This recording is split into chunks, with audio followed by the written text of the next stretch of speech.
Shalom familia, bienvenidos todos a nuestros estudios de los del Camino. Saludamos a todos nuestros hermanos y maestros del grupo de los del Camino y también a nuestros hermanos de metodología. Mi nombre es Pastor José Vargas de la congregación Yeshua Ner Tamim, mi pastora, la doctora Nerida Romero. Y también quiero agradecer al Moré Rico Cortés porque siempre nos ha concedido el honor de poder traer estas pequeñas cápsulas entrando en este año en el nuevo ciclo. Este año nuestro enfoque será en los mandamientos y los estaremos trayendo en diferentes esferas de acuerdo a la metodología de nuestro maestro. Así que vamos a comenzar porque tenemos bastante material para compartir con ustedes.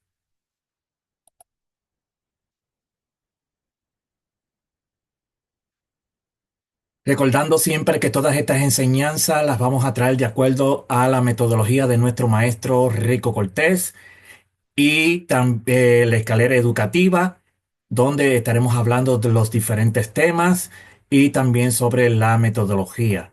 También tenemos que recordar algo, cuando nosotros decimos que somos llamados, que nos llamamos o decimos que somos Israel, tenemos que entender y aplicar en nuestras vidas que estamos llamados todos a escuchar, a guardar, a hacer, a amar, a caminar y a servir. Así que espero que en estas enseñanzas que estaré trayendo, compartiendo, estaré trabajando estas dos metodologías porque una va de la mano de otra. También quiero recalcar que estaremos trayendo nuestros estudios de los mandamientos con el libro del Talyat Mibot. Talyat Mibot, así que les recomendamos para que se haga de uno de estos libros porque es de gran bendición y trae diferentes comentarios sobre los mandamientos en cada porción en, en el ciclo nuevo que estamos estudiando. También estaré usando otros tipos de comentarios de otro libro que se llama de los mandamientos, está en inglés, pero también estaré usando comentarios de este libro que también habla sobre los mandamientos. Como dije, esta semana me tocan dos mandamientos, el mandamiento número 20 y el mandamiento número 21 del capítulo 13 del libro de Shemot o Éxodo, los versos 7 y 8. El verso 7 nos dice, por los 7 días se comerán los panes sin levadura y no se verá contigo nada leudado ni levadura en todo tu territorio. Esto es importante porque de esto es lo que estaremos enfocando nuestro estudio. Y también el verso 8 nos dice, y lo contarás en aquel día a tus hijos, diciendo, se hace esto con motivo de lo que Hashem hizo conmigo cuando me sacó de Egipto. Cuando nosotros estudiamos la legalidad bíblica de estos mandamientos, tenemos que entender que en la Torá, específicamente en Éxodo capítulo 12, los versos 15 al 20 y Levíticos 23, los versos 6 al 8, se ordena a los israelitas comer matzá y evitar el jamés o la levadura durante esta festividad como recordatorio de la prisa con la que salieron de Egipto sin tiempo para que el pan leudara. Hay unas consecuencias cuando se desobedecen los mandamientos. El cumplimiento de este mandamiento se considera grave. En Éxodo 12:19 se establece con que quien no observe la eliminación del jamé y la festividad será cortado de su pueblo, que es Caretz. Una advertencia que implica una severa implicación espiritual y comunitaria. Y este acto no solo era desobediencia a la ley o a la instrucción o a la Torá, sino una falta de respeto hacia el recordatorio de la liberación de Egipto. Ahora, ¿qué nos enseña este verso 7 de acuerdo al mandamiento número 20? Recuerden que es el mandamiento número 20, es un mandamiento prohibitivo. Shemot 13:7 dice, por los 7 días se comerá los panes sin levadura y no se verá contigo nada leudado, ni levadura en todo tu territorio. Definamos entonces lo que quiere decir caré cuando nosotros desobedecemos los mandamientos de Hashem. Como dije al principio, estamos llamados a escuchar, a hacer, a amar, a caminar y a servir. La palabra caretz en hebreo significa corte o exclusión y se refiere a la acción de ser separado, excluido de la comunidad, en especial de la presencia de Hashem, como castigo por transgredir gravemente una misvá o un mandamiento. Y esto es importante que lo tengamos en cuenta. En términos bíblicos, caretz implica una muerte espiritual, ya ve a veces físicas como consecuencia de violar ciertos mandamientos. Por eso en este verso, Éxodo 13:7, este mandamiento lo que nos quiere hablar, mis amados, es sobre la obligación de eliminar la levadura de las casas durante la festividad de Pesa para que no haya levadura en la comida durante 7 días. Esto simboliza la pureza y la santidad requerida para acercarse a Hashem. La conexión que tiene este mandamiento con Carey radica en que no observar este mandamiento adecuadamente, al no eliminar la levadura de forma rigurosa, puede implicar la transgresión de un mandamiento tan grave como que conllevaría con Carez la exclusión del pueblo de Israel y de la bendición de Hashem. La esencia de este mandamiento: está prohibido que Hametz sea visto en cualquiera de nuestras habitaciones durante el Yom Tov de Pesa. No solo se prohíbe el consumo, sino que el Hametz no debe estar presente ni siquiera en posesión de los israelitas. Y este principio se conoce como Baal Yerah Ek Ubal Yimatse, que no se vea ni se encuentre. Las leyes, esta prohibición incluye tanto el pan con levadura como la levadura natural. Cualquiera que transgreda esta prohibición está violando simultáneamente otra misbah, a saber, la misbah número 11, que establece que no se puede encontrar ningún hometz en nuestras posesiones durante Pesa, incluso si no está en un lugar abierto o lugar visible. Como se mencionó anteriormente, uno no incurre en castigo por transgredir esta misbah a menos que haya comprado Homet durante Pesa, realizando así un acto especial en conexión con el Hamet. Y esta referencia es Pesajín 5, Orat Jaín 4:31, 4:40 y 4:46. Entonces, este texto, mis amados, lo que implica que durante Pesa está prohibido poseer cualquier tipo de jamé, levadura o pan leudado. No solo está prohibición, prohibido comerlo, sino que también tenerlo en posesión, incluso si no es visible. Además, si alguien compra jamé durante Pesa, comete una transgresión más grave, ya que implica una acción consciente. Entonces, tenemos otro libro que también es muy bueno de conseguirlo, que se llama el Shulchan Aruch, Orar Jaín 4:31 al 4:47. Refuerza estas reglas estableciendo el proceso de la limpieza y eliminación del Hamet mediante su quema, que es lo que se conoce como Biur Hamet.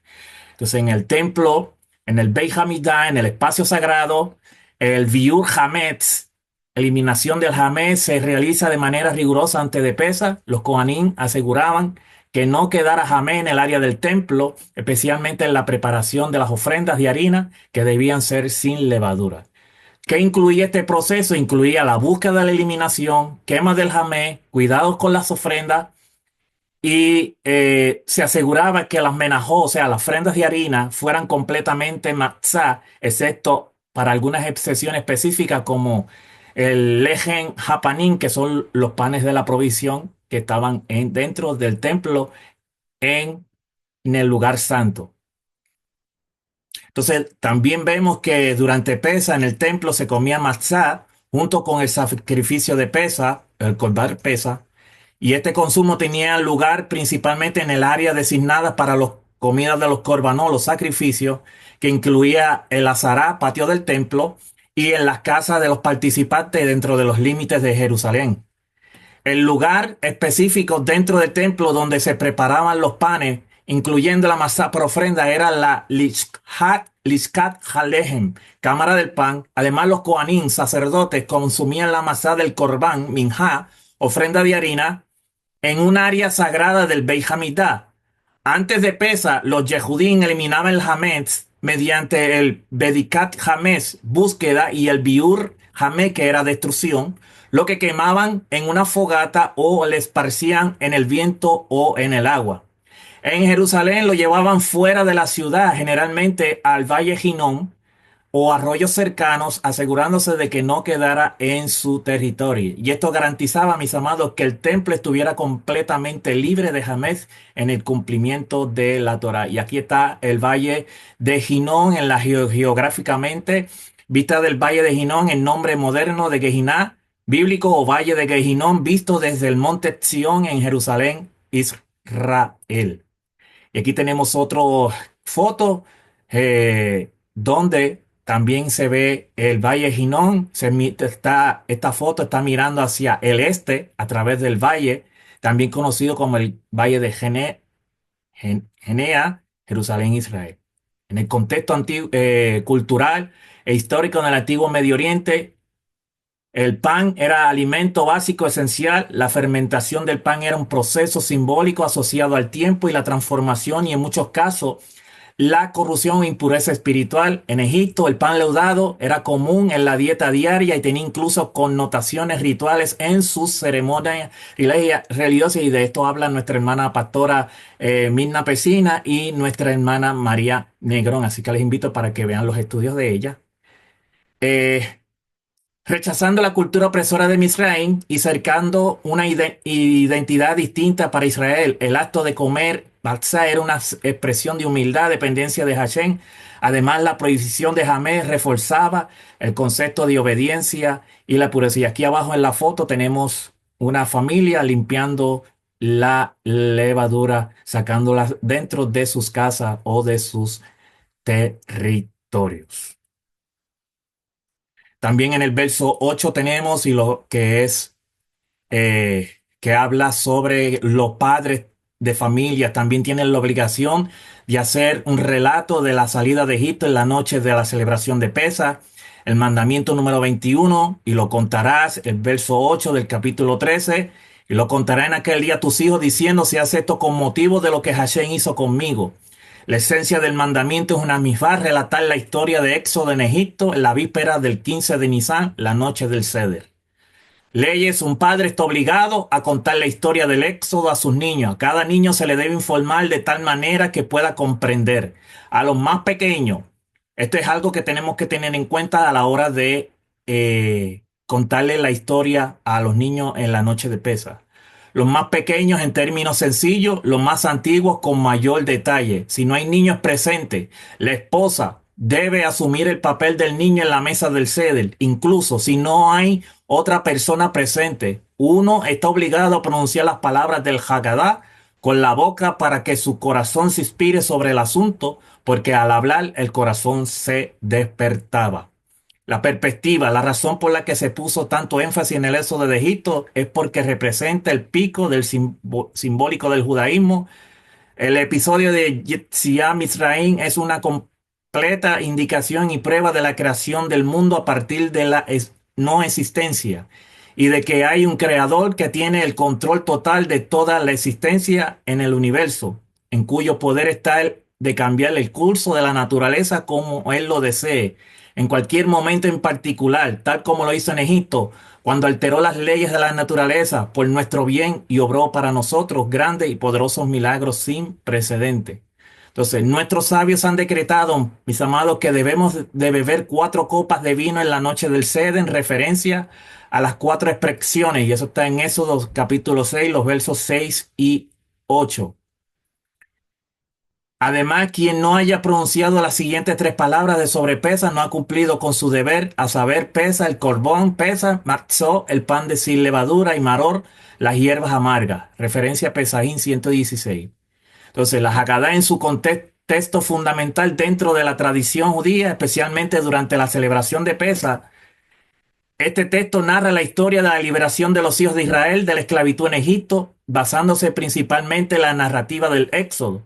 La Haggadah no es solo una narración de eventos históricos, sino también un documento pedagógico y espiritual que tiene como propósito enseñar, transmitir el mensaje de la liberación de una generación a otra. Y esto es importante.